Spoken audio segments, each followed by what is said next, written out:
ನಾನು ನಿಮಗೆ ಇನ್ನೂ ಒಂದಷ್ಟು ಪ್ರಶ್ನೆ ಕೇಳ್ಬಿಡ್ತೀನಿ ಸರ್. ಸದನ ನಡೆಯೋ ಸಂದರ್ಭದಲ್ಲಿ ಸಚಿವೆ ಒಬ್ಬರನ್ನ ಪ್ರಾಸ್ಟಿಟ್ಯೂಟ್ ಅಂತ ಬೈದವ್ರ ಮೇಲೆ ಕ್ರಮ ಏನಾಯ್ತು ಸರ್?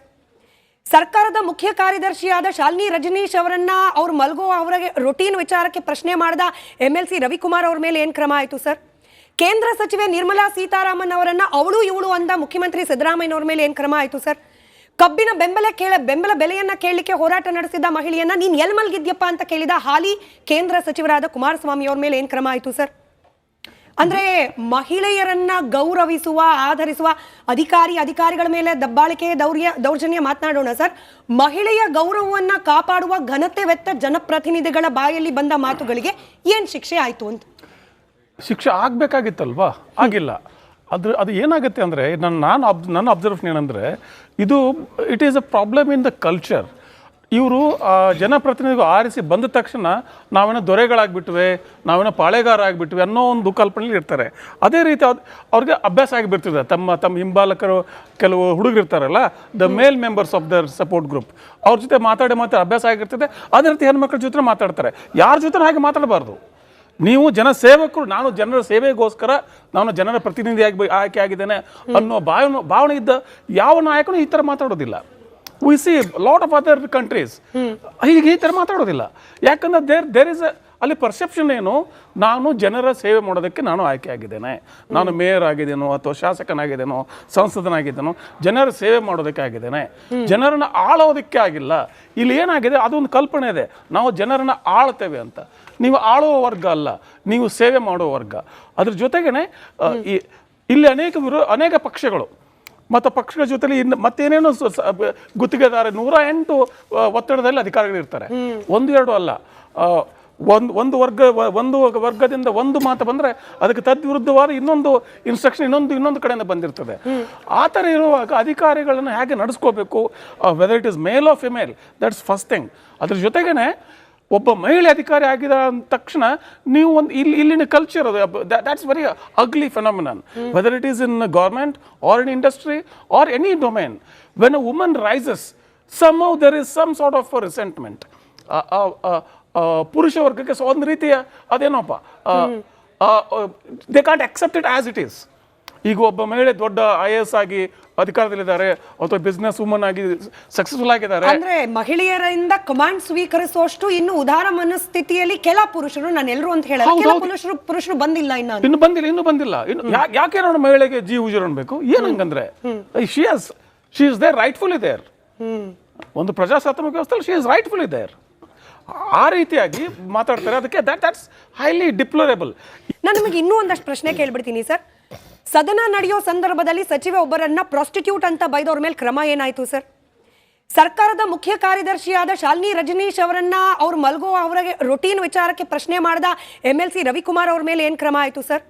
ಕೇಂದ್ರ ಸಚಿವೆ ನಿರ್ಮಲಾ ಸೀತಾರಾಮನ್ ಅವರನ್ನ ಅವಳು ಇವಳು ಅಂದ ಮುಖ್ಯಮಂತ್ರಿ ಸಿದ್ದರಾಮಯ್ಯ ಅವ್ರ ಮೇಲೆ ಏನು ಕ್ರಮ ಆಯಿತು ಸರ್? ಕಬ್ಬಿನ ಬೆಂಬಲ ಬೆಲೆಯನ್ನ ಕೇಳಲಿಕ್ಕೆ ಹೋರಾಟ ನಡೆಸಿದ ಮಹಿಳೆಯನ್ನ ನೀನ್ ಎಲ್ ಮಲ್ಗಿದ್ಯಪ್ಪ ಅಂತ ಕೇಳಿದ ಹಾಲಿ ಕೇಂದ್ರ ಸಚಿವರಾದ ಕುಮಾರಸ್ವಾಮಿ ಅವ್ರ ಮೇಲೆ ಏನು ಕ್ರಮ ಆಯಿತು ಸರ್? ಅಂದ್ರೆ ಮಹಿಳೆಯರನ್ನ ಗೌರವಿಸುವ ಆಧರಿಸುವ ಅಧಿಕಾರಿಗಳ ಮೇಲೆ ದಬ್ಬಾಳಿಕೆ ದೌರ್ಜನ್ಯ ಮಾತನಾಡೋಣ ಸರ್. ಮಹಿಳೆಯ ಗೌರವವನ್ನ ಕಾಪಾಡುವ ಘನತೆವೆತ್ತ ಜನಪ್ರತಿನಿಧಿಗಳ ಬಾಯಲ್ಲಿ ಬಂದ ಮಾತುಗಳಿಗೆ ಏನ್ ಶಿಕ್ಷೆ ಆಯ್ತು ಅಂತ? ಶಿಕ್ಷೆ ಆಗ್ಬೇಕಾಗಿತ್ತಲ್ವಾ? ಆಗಿಲ್ಲ. ಅದು ಏನಾಗುತ್ತೆ ಅಂದರೆ ನನ್ನ ಅಬ್ಸರ್ವೇಷನ್ ಏನಂದರೆ ಇದು it is a problem in the culture. ಇವರು ಜನಪ್ರತಿನಿಧಿಗಳು ಆರಿಸಿ ಬಂದ ತಕ್ಷಣ ನಾವೇನೋ ದೊರೆಗಳಾಗ್ಬಿಟ್ವೆ, ನಾವೇನೋ ಪಾಳೆಗಾರ ಆಗಿಬಿಟ್ವಿ ಅನ್ನೋ ಒಂದು ಕಲ್ಪನೆಯಲ್ಲಿ ಇರ್ತಾರೆ. ಅದೇ ರೀತಿ ಅವ್ರಿಗೆ ಅಭ್ಯಾಸ ಆಗಿಬಿಡ್ತಿದೆ. ತಮ್ಮ ಹಿಂಬಾಲಕರು ಕೆಲವು ಹುಡುಗರು ಇರ್ತಾರಲ್ಲ, the male members of their support group, ಅವ್ರ ಜೊತೆ ಮಾತಾಡಿ ಅಭ್ಯಾಸ ಆಗಿರ್ತದೆ. ಅದೇ ರೀತಿ ಹೆಣ್ಮಕ್ಳ ಜೊತೆ ಮಾತಾಡ್ತಾರೆ. ಯಾರ ಜೊತೆ ಹಾಗೆ ಮಾತಾಡಬಾರ್ದು. ನೀವು ಜನ ಸೇವಕರು, ನಾನು ಜನರ ಸೇವೆಗೋಸ್ಕರ ನಾನು ಜನರ ಪ್ರತಿನಿಧಿಯಾಗಿ ಆಯ್ಕೆ ಆಗಿದ್ದೇನೆ ಅನ್ನೋ ಭಾವನೆ ಇದ್ದ ಯಾವ ನಾಯಕನು ಈ ಥರ ಮಾತಾಡೋದಿಲ್ಲ. We see lot of other countries ಹೀಗೆ ಈ ಥರ ಮಾತಾಡೋದಿಲ್ಲ. ಯಾಕಂದ್ರೆ ದೇರ್ ಇಸ್ ಅಲ್ಲಿ ಪರ್ಸೆಪ್ಷನ್ ಏನು, ನಾನು ಜನರ ಸೇವೆ ಮಾಡೋದಕ್ಕೆ ನಾನು ಆಯ್ಕೆ ಆಗಿದ್ದೇನೆ, ನಾನು ಮೇಯರ್ ಆಗಿದ್ದೇನೋ ಅಥವಾ ಶಾಸಕನಾಗಿದ್ದೇನೋ ಸಂಸದನಾಗಿದ್ದೇನೋ, ಜನರ ಸೇವೆ ಮಾಡೋದಕ್ಕೆ ಆಗಿದ್ದೇನೆ, ಜನರನ್ನು ಆಳೋದಕ್ಕೆ ಆಗಿಲ್ಲ. ಇಲ್ಲಿ ಏನಾಗಿದೆ, ಅದೊಂದು ಕಲ್ಪನೆ ಇದೆ, ನಾವು ಜನರನ್ನು ಆಳ್ತೇವೆ ಅಂತ. ನೀವು ಆಳುವ ವರ್ಗ ಅಲ್ಲ, ನೀವು ಸೇವೆ ಮಾಡುವ ವರ್ಗ. ಅದ್ರ ಜೊತೆಗೇನೆ ಇಲ್ಲಿ ಅನೇಕ ಪಕ್ಷಗಳು ಮತ್ತು ಪಕ್ಷಗಳ ಜೊತೆಲಿ ಮತ್ತೇನೇನೋ ಗುತ್ತಿಗೆದಾರ 108 ಒತ್ತಡದಲ್ಲಿ ಅಧಿಕಾರಿಗಳಿರ್ತಾರೆ. 1-2 ಅಲ್ಲ, ಒಂದು ವರ್ಗದಿಂದ ಒಂದು ಮಾತು ಬಂದರೆ ಅದಕ್ಕೆ ತದ್ವಿರುದ್ಧವಾದ ಇನ್ನೊಂದು ಇನ್ಸ್ಟ್ರಕ್ಷನ್ ಇನ್ನೊಂದು ಕಡೆಯಿಂದ ಬಂದಿರ್ತದೆ. ಆ ಥರ ಇರುವಾಗ ಅಧಿಕಾರಿಗಳನ್ನು ಹೇಗೆ ನಡೆಸ್ಕೋಬೇಕು, whether it is male or female, that's first thing.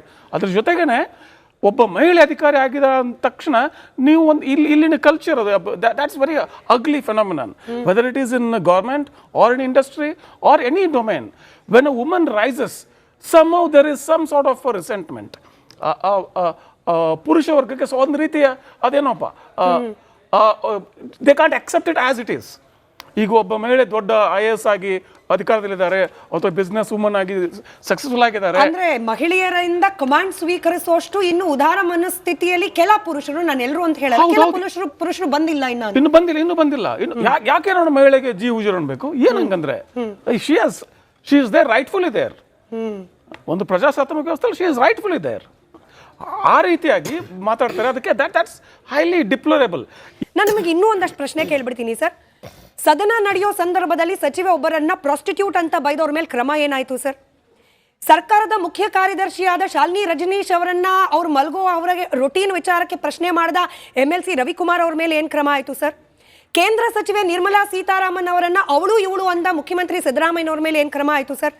ಕಬ್ಬಿನ ಬೆಂಬಲ ಬೆಲೆಯನ್ನ ಕೇಳಲಿಕ್ಕೆ ಹೋರಾಟ ನಡೆಸಿದ ಮಹಿಳೆಯನ್ನ ನೀನ್ ಎಲ್ ಮಲ್ಗಿದ್ಯಪ್ಪ ಅಂತ ಕೇಳಿದ ಹಾಲಿ ಕೇಂದ್ರ ಸಚಿವರಾದ ಕುಮಾರಸ್ವಾಮಿ ಅವ್ರ ಮೇಲೆ ಏನ್ ಕ್ರಮ ಆಯ್ತು ಸರ್? ಅಂದ್ರೆ ಮಹಿಳೆಯರನ್ನ ಗೌರವಿಸುವ, ಆಧರಿಸುವ ಅಧಿಕಾರಿಗಳ ಮೇಲೆ ದಬ್ಬಾಳಿಕೆ, ದೌರ್ಜನ್ಯ ಮಾತನಾಡೋಣ ಸರ್. ಮಹಿಳೆಯ ಗೌರವವನ್ನ ಕಾಪಾಡುವ ಘನತೆವೆತ್ತ ಜನಪ್ರತಿನಿಧಿಗಳ ಬಾಯಲ್ಲಿ ಬಂದ ಮಾತುಗಳಿಗೆ ಏನ್ ಶಿಕ್ಷೆ ಆಯ್ತು ಅಂತ? ಶಿಕ್ಷೆ ಆಗ್ಬೇಕಾಗಿತ್ತಲ್ವಾ, ಆಗಿಲ್ಲ. ಅದು ಏನಾಗುತ್ತೆ ಅಂದರೆ ನನ್ನ ಅಬ್ಸರ್ವೇಷನ್ ಏನಂದರೆ ಇದು it is a problem in the culture. ಇವರು ಜನಪ್ರತಿನಿಧಿಗಳು ಆರಿಸಿ ಬಂದ ತಕ್ಷಣ ನಾವೇನೋ ದೊರೆಗಳಾಗ್ಬಿಟ್ವೆ, ನಾವೇನೋ ಪಾಳೆಗಾರ ಆಗಿಬಿಟ್ವಿ ಅನ್ನೋ ಒಂದು ಕಲ್ಪನೆಯಲ್ಲಿ ಇರ್ತಾರೆ. ಅದೇ ರೀತಿ ಅವ್ರಿಗೆ ಅಭ್ಯಾಸ ಆಗಿಬಿಡ್ತಿದೆ. ತಮ್ಮ ಹಿಂಬಾಲಕರು ಕೆಲವು ಹುಡುಗರಿರ್ತಾರಲ್ಲ, the male members of their support group, ಅವ್ರ ಜೊತೆ ಮಾತಾಡಿ ಅಭ್ಯಾಸ ಆಗಿರ್ತದೆ. ಅದೇ ರೀತಿ ಹೆಣ್ಮಕ್ಳ ಜೊತೆ ಮಾತಾಡ್ತಾರೆ. ಯಾರ ಜೊತೆ ಹಾಗೆ ಮಾತಾಡಬಾರ್ದು. ನೀವು ಜನಸೇವಕರು, ನಾನು ಜನರ ಸೇವೆಗೋಸ್ಕರ ನಾನು ಜನರ ಪ್ರತಿನಿಧಿಯಾಗಿ ಆಯ್ಕೆ ಆಗಿದ್ದೇನೆ ಅನ್ನೋ ಭಾವನೆ ಇದ್ದ ಯಾವ ನಾಯಕನು ಈ ಥರ ಮಾತಾಡೋದಿಲ್ಲ. We see lot of other countries ಹೀಗೆ ಈ ಥರ ಮಾತಾಡೋದಿಲ್ಲ.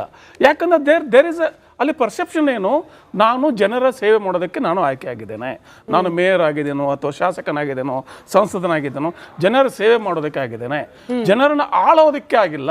ಇಲ್ಲಿ ಏನಾಗಿದೆ, ಅದೊಂದು ಕಲ್ಪನೆ ಇದೆ, ನಾವು ಜನರನ್ನು ಆಳ್ತೇವೆ ಅಂತ.